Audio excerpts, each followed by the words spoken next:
Assalomu alaykum hurmatli ustozlar.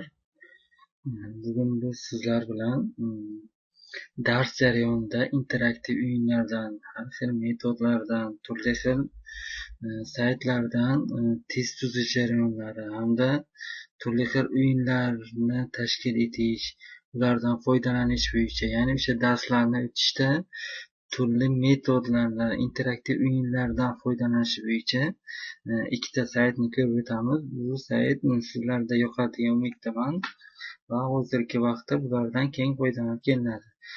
Buning uchun biz brauzerga kiramiz.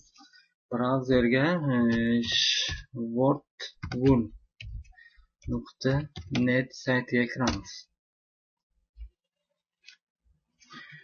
Dastur quyidagi ko'rinishda ochiladi. Manda hozir bu dasturga kirganim uchun bu yerda mana bunday ko'rinishda chiqdi. Hozir bundan chiqish qilaman. Ana endi bunga qaytib kirish qilaman. Sizlarda ham mana shunday ko'rinishda ochiladi. Bunda demak mana bu yerdan kirish qilamiz. Bu yerdan Google akkauntga o'tishni so'rayapti. Ya'ni men o'sha bosgan paytim men avtomatik o'tdi. Sizlarda o'sha o'zlaringizdagi Google akkaunt nechta bo'lsa o'shani hammasi chiqadi. O'sha yerdan xohlaganini tanlab ustiga bossangiz, demak ana shunday ko'rinishda keyin oyna ochiladi.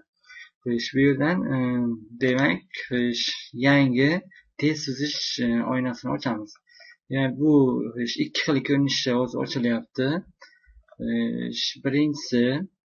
Birinchi qismi, ya'ni ikkita bo'limda, ana birinchisi bu bepul, ikkinchisi esa pulli qismi. Biz o'sha bepul qismidan ham bemalol foydalanib turli xil o'yinlar, testlar tuzishimiz mumkin. Buni imkoniyati juda ko'p. Mana bunda aytyapti. Bunga o'sha oddiy o'sha quiz test bu, o'sha testni tuzish orqali qilishimiz mumkin. Bunda belgilashimiz mumkin. Ya'ni mana zakovat o'yinidagi aylana bo'ladi-ku, ana shundagi biron bir so'zni yoki biron bir matnni belgilashga foydalanishingiz mumkin. Bunga bir-birini birlashtirish sidagi metodlar. Bunda nafaqat informatika o'qituvchisi, balki barcha fan o'qituvchilari o'ziga mos bo'lgan, mana bu yerda matematika o'qituvchilari, mana bu yerda misol uchun fizika, geografiya o'qituvchilari foydalanishi mumkin. Mana bu yerda boshlang'ich sinf o'qituvchilari hamda ingliz tili o'qituvchilari keng foydalanishi mumkin. Shu yerda shuni aytib o'tay, bu testda boshlang'ich o'qituvchilar, ya'ni so'z topish usuli, yana buni kengroq yana yoritib beraman. Ya'ni so'zlarning yozilish tartibi yoki ingliz tili so'zlarining yozilishi, ana shularni nima qilish mumkin? To'g'ri moslab chiqish mumkin. Hozir o'sha oddiy usulga o'taylik, quiz test usuliga. Bu mana bunday ko'rinishda chiqdi. Bu yerda savol kiritiladi hamda variantlar kiritiladi. Qo'shimcha, ya'ni test tuzmoqchi bo'lsa, yana bu yerdan kiritiladi. Demak, minimum bitta ekan, maksimum 100 tacha testni olish mumkin ekan. Men bortga o'tib tayyor test bo'lishini olaman. 5 dona. Axborotning eng kuchli birligi. Demak, bit, byte. Bu yerda variant qo'shmoqchi bo'lsa, yana qo'shamiz. Bit, byte, kilobayt, misol uchun terabayt. Qaysi javob to'g'ri bo'lsa, mana bu yerda nima qilamiz? Galish qo'yamiz. Demak, ikkinchi test qo'shmoqchi bo'lsak, demak 10 bayt necha bitga teng? 10 bayt necha bitga teng? Demak, buni 90 qilamiz. Buni 80 qilamiz. Buni 70. Buni 110 misol. Demak, to'g'ri javob esa shu. 10 bayt necha bitga teng? Uchinchi test. Word dasturi fayl kengaytmasi.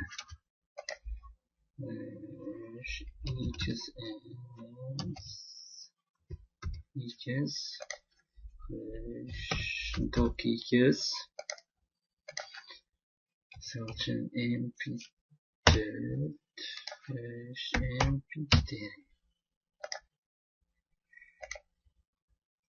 informatika so'zi necha bayt? bir bayt, 13 bayt, 5,5 bayt, 90 bit. Demek informatika 1 bayt. 5. savol. 5 Excel dasturi 2012 versiyasi sirlar sonini işte. 6380 6384'te 6348'te 1976'da 2024'te 6384 dedim. Mana 5 ta test tuzlik. Ana endi buni saqlanib qilamiz. Endi doim bo'lsangiz yes deyamiz.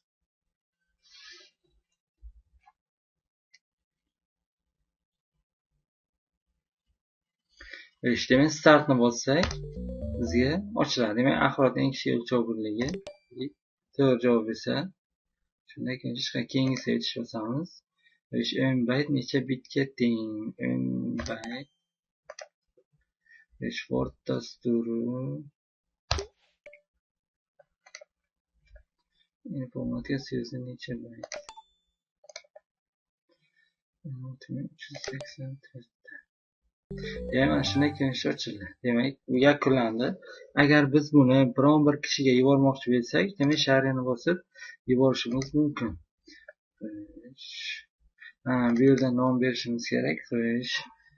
Bu yerda nom informatika 5-sinf testi. Ana endi mana yerdan kopiyani olamiz. Misol uchun Telegramdan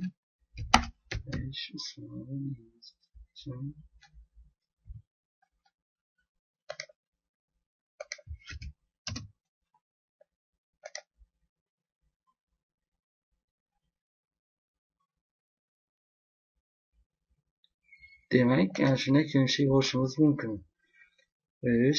Bu yerdan my result, my active. My activity'ga o'tsak, biz yaratgan testlar to'plami mana shu yerda aks etadi. Biz buni nima qilish mumkin? Buni edit content qilib qo'shimcha test qo'shishimiz mumkin. Yoki duplikat qilib olib, yana shundan nusxa olishimiz mumkin. Yoki yuborishimiz mumkin, yoki o'chirishimiz mumkin, yoki query kod qilib olishimiz mumkin. Yoki ochishimiz mumkin o'sha testni o'zini mana bunday qilib. Yana qo'shimcha qilib, yana o'sha test ishlash uchun ochishimiz mumkin. Yana shunday ko'rinishda olishimiz mumkin. Buning qulayliklari shundaki, siz misol uchun biron bir seminarga bordingiz yoki biron bir tadbirga bordingiz, biron bir test dasturi kerak bo'ldi, ya'ni 5-sinflar uchun. O'sha paytda siz shundan foydalanishingiz mumkin. Yoki sizda o'sha biron bir ochiq dars o'tayotganingizda qaysidir qismiga test olish zarur bo'lib qoldi. Demak, o'sha paytda nima qilish mumkin? Demak, ana shu qismlardan foydalanishimiz mumkin. Ya'ni ana shuni o'ziga kirib, tayyor testdan o'zingiz nima qilish mumkin? Foydalanishingiz mumkin. Demak, yana Wordful'ni o'zi asosiy oynasiga o'tamiz. Bu yerdan testlarga o'tamiz. Ana endi mana bu qismni ko'rib o'taylik.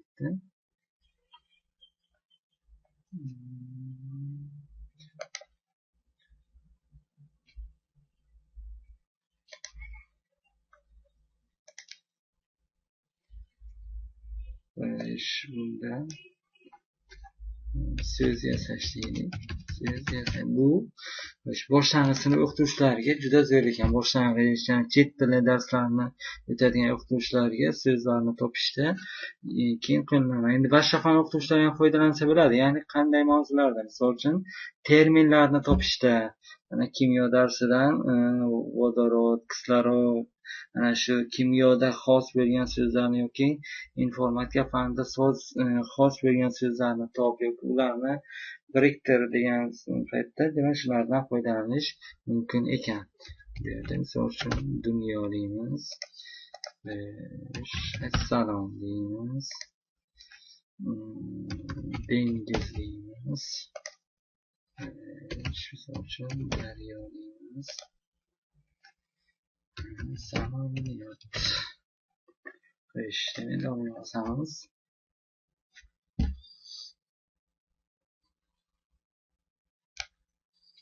Demak, start bosamiz. Demak, nima qilish mumkin? Endi bu yerda birlashtirishimiz kerak. Demak, qanday so'z hosil qilish mumkin?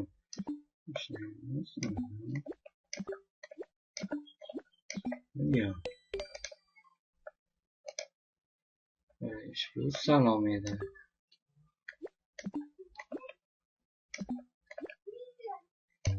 Buni eksa mana, demak nima qilyapti? Xatolik beryapti. Agar xato etib qo'ysak, bizga sirasi xatolikni aytadi. Dengiz bu.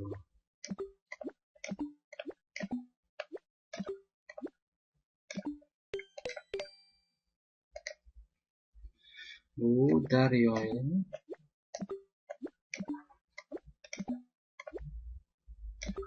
Bu daryo. Bu samolyot.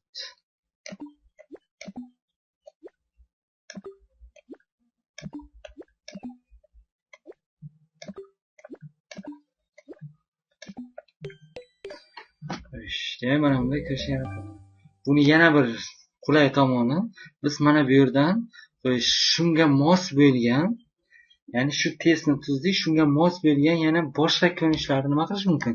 Yaratishimiz mumkin. Yana yaratish imkoniyatini bizga nima qilib beradi? Yaratib beradi.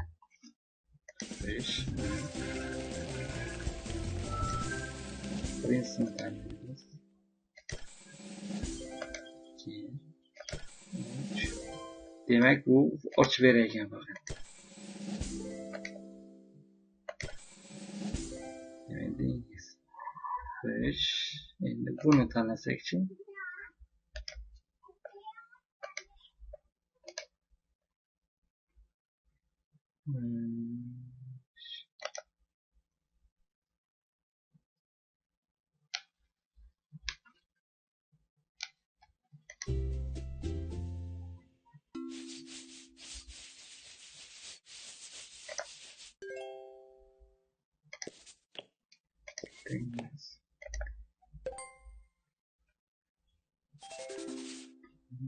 Bu demak, ikkita so'zni topishimiz kerak.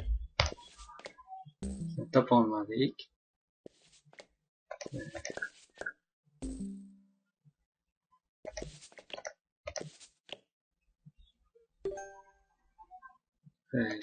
Bunu tanlaylik.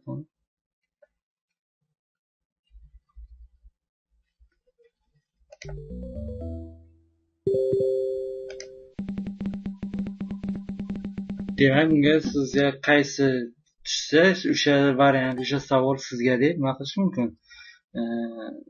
O'ynashimiz mumkin yoki mana zakovat o'yinlarida, demak, shulardan nima qilish mumkin? Foydalanishimiz mumkin ekan.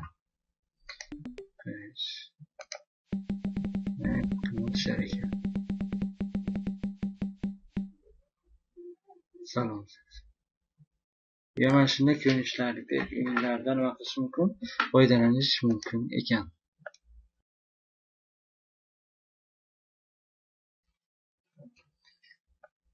Ana sizlar bilan ikkinchi saytni ko'rib o'tamiz, ya'ni crosswordlive.com. Yozamiz, mana yozsam avtomatik chiqdi. Oyna mana bunda ochiladi. Bu yerda test deymiz yoki 5-sinf yoki 6-sinf yoki boshqa biron bir fanni tanlashimiz mumkin. Bu yerda testni tuzamiz. Menga tayyor test bu, o'shani kattaroq qilib, sayt qilib joylashtirdim. Bunda ana buni bossak, bizdan namuna beradi. Ya'ni qanday joylashtirilishi, qanday nima ish qilinishi beradi. Biz endi bu shu bo'yicha ozgina shuncha beraman. Buning yozilishi bo'yicha birinchi javob varianti yoziladi. Javob varianti.